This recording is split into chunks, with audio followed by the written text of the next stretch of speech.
The outside world is our enemy, Morty. We're the only friends we've got, Morty. It's just Rick and Morty.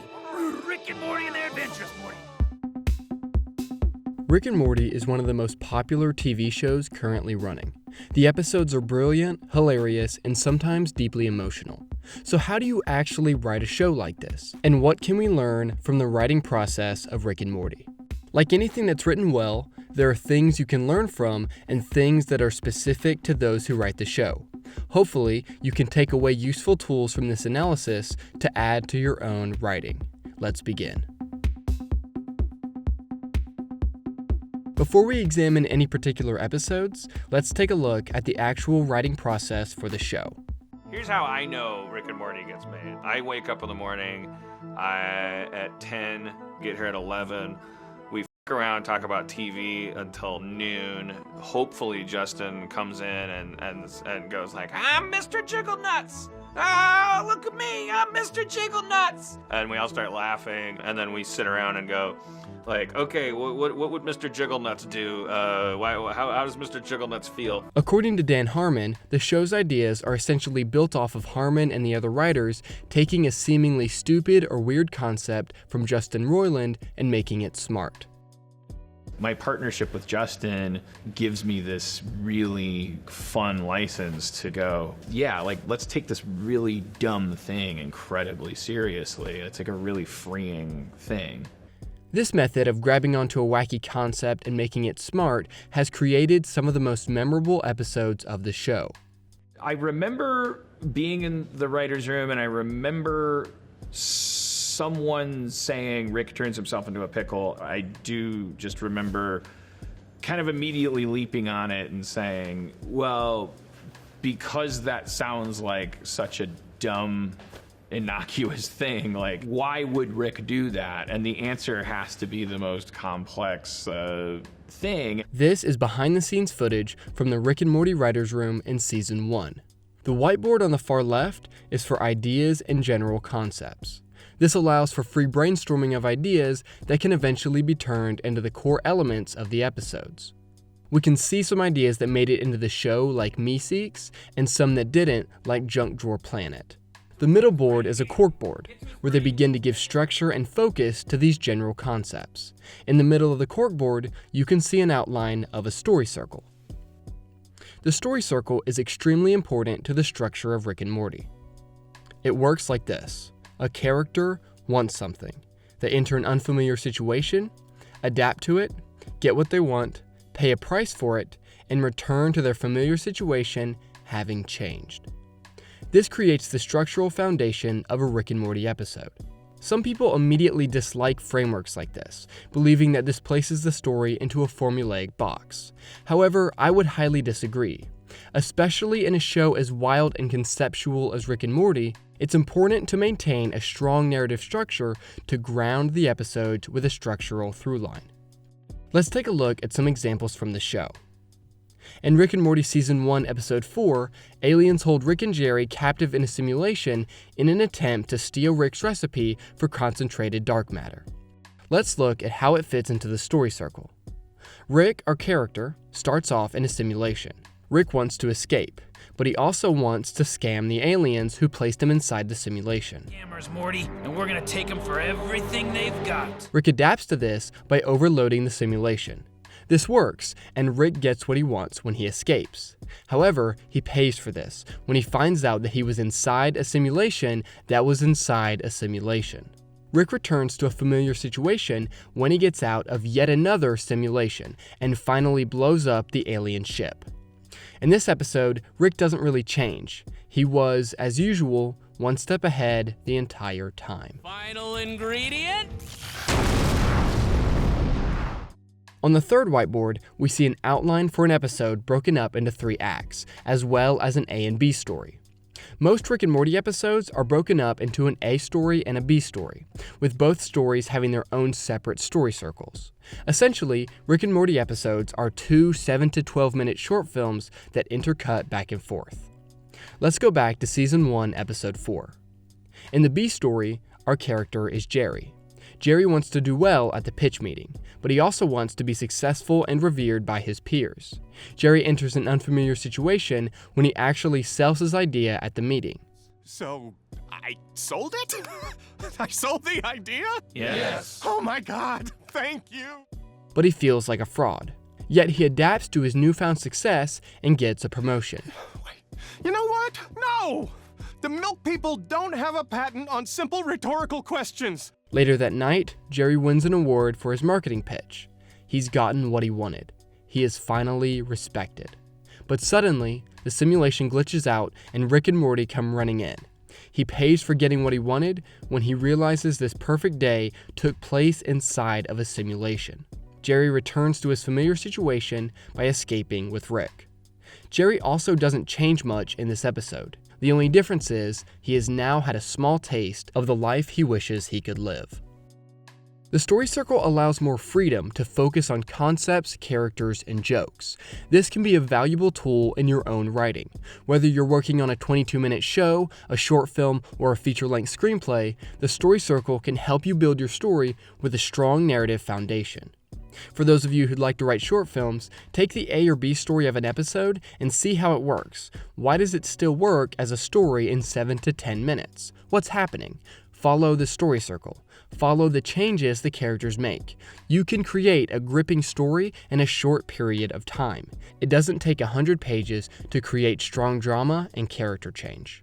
If you want to learn more about story structure and character creation, click the card in the top right.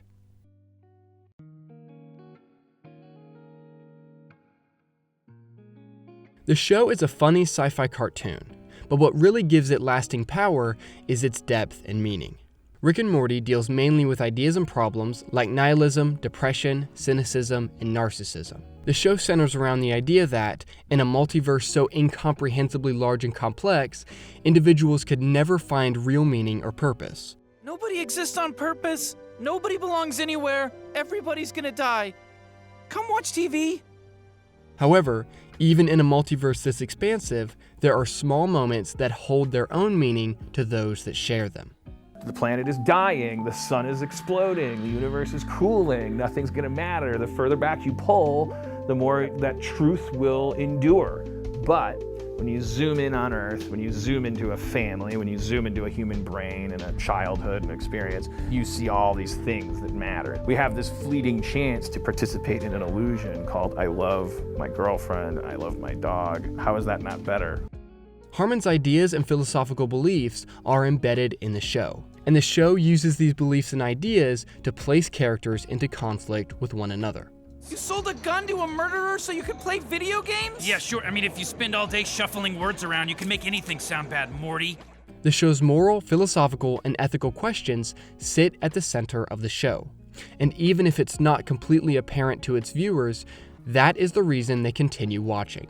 It's not simply because the show is funny. It's because the show has a strong philosophical conflict at its core. This is a behind-the-scenes clip from Season 3. They are breaking a new episode. Listen to what Harmon says here. The first beat is, why are they miserable? It's not because ISIS is werewolves now. This sentence from Harmon is important. At this point, they've got a concept and maybe some jokes as well. But Harmon is looking for the core of this episode. Why are the characters miserable? What core personal and philosophical inner conflicts will set up and drive the external events of the story?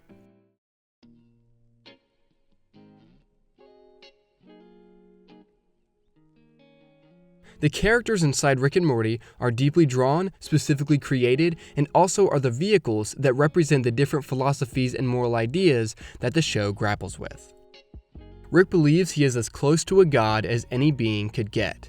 He believes that existence has no inherent meaning, and that this lack of meaning means that we should do nothing but exactly what we want without worrying about the moral consequences. The reason we get away with Rick being such a selfish, sometimes vile character, I think, is because his fish actually are bigger. The more important fact is that Rick, for better and for worse, has transcended concerns about when he's a hero and when he's a villain to whom. Rick is also extremely self-destructive. His alcoholism, depression, and recklessness constantly places him in situations where he could die or harm the family. As intelligent as he is, he can't overcome his own destructive habits. he is as self-destructive as he is brilliant. Dr. Wong might be Rick's greatest antagonist in the series so far. She actually sort of defeats Rick in battle a little bit. She's the first one that really matches or outmatches his intellect in terms of just breaking down the heart of his sickness. You are the master of your universe, and yet you are dripping with rat blood and feces, your enormous mind literally vegetating by your own hand. Morty tries to be hopeful and optimistic, yet he is influenced by Rick. Morty is still figuring out what he thinks about everything he is experiencing. Morty doesn't completely align with Rick's beliefs. Morty deals with normal high school worries, while he also deals with intergalactic federations, space monsters, and the multiverse. This is the fundamental philosophical struggle of the show.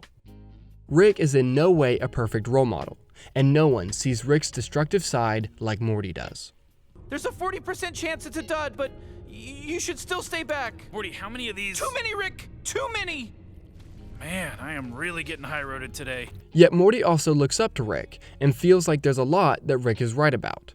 I wanted you to have a normal life. That's something you can't have when Rick shows up. Everything real turns fake, everything right is wrong. All you know is that you know nothing and he knows everything. But Morty doesn't have the same cynicism, narcissism, and depression necessary to fully adopt Rick's belief system. Summer is similar to Morty in the sense that she deals with high school insecurities, but she is also more capable and more sure of herself. Summer also seems to want to adopt Rick's attitude more than Morty does. Jerry wants to be a good father. He wants to be macho, he wants to be rich, he wants to be a provider, and keeps being told by the universe Rick represents that that's a stupid goal that will always fail, because trying it means you've already failed. Some people just can't handle the truth, especially dummies like me. Jerry is a pitiful character. We despise Jerry, yet in many ways we emulate him. We can also be unable to take control or take risks in our lives. We can also be unsure of what we want and unable to be assertive with those around us. You act like prey, but you're a predator. You use pity to lure in your victims. It's how you survive. Beth struggles with wondering if the life she chose was the correct one. Jerry and Beth got married because Jerry got Beth pregnant. This creates the conflict inside of Beth between the love she feels for her family and the desire to live like Rick does, only caring about herself and what she wants. Beth is constantly at odds with Jerry and his pitiful actions, yet Beth also fears being abandoned. This is why she does everything she can to keep Rick from leaving again. And I know I sound like Mom, but I can't sacrifice this whole family's safety just because I'm afraid you'll leave again. So, no more alien prisoners, and no more subterranean excavation without consulting us. Beth envies Rick's ability to be seemingly emotionless and detached. She feels like she is held back by feelings of love and guilt, and if she could just get away from them, she could do whatever she wanted. He doesn't need anything from anyone. You admire him for that.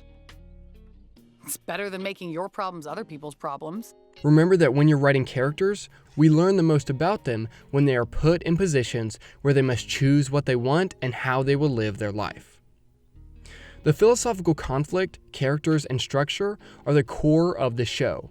Jokes and story concepts are definitely major parts, but the underlying philosophy is the show's foundation. And now for the fun part.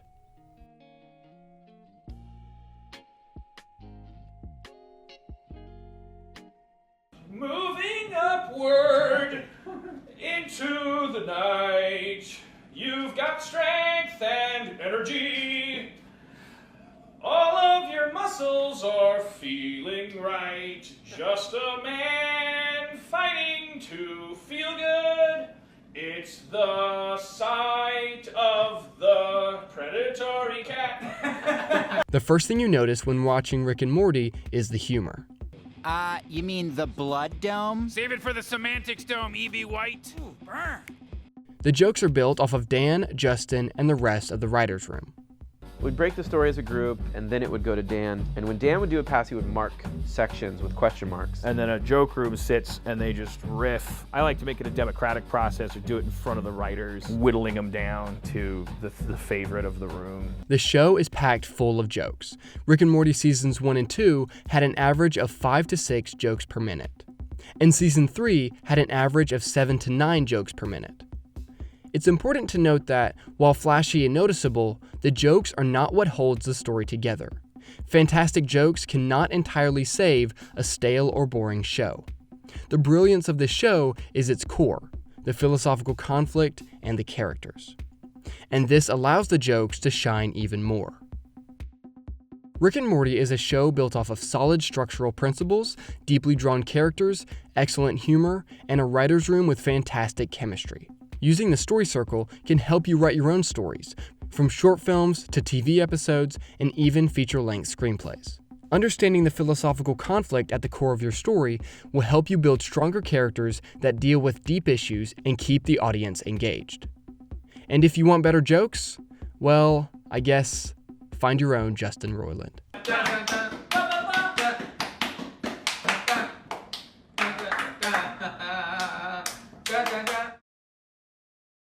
Hey, if you liked the video, please subscribe. 75% of my viewers aren't subscribed, and I'd love it if you hit that subscribe button. If you want to learn more about story fundamentals, then click on the Guide to Screenwriting playlist. And I'll see you all in the next one.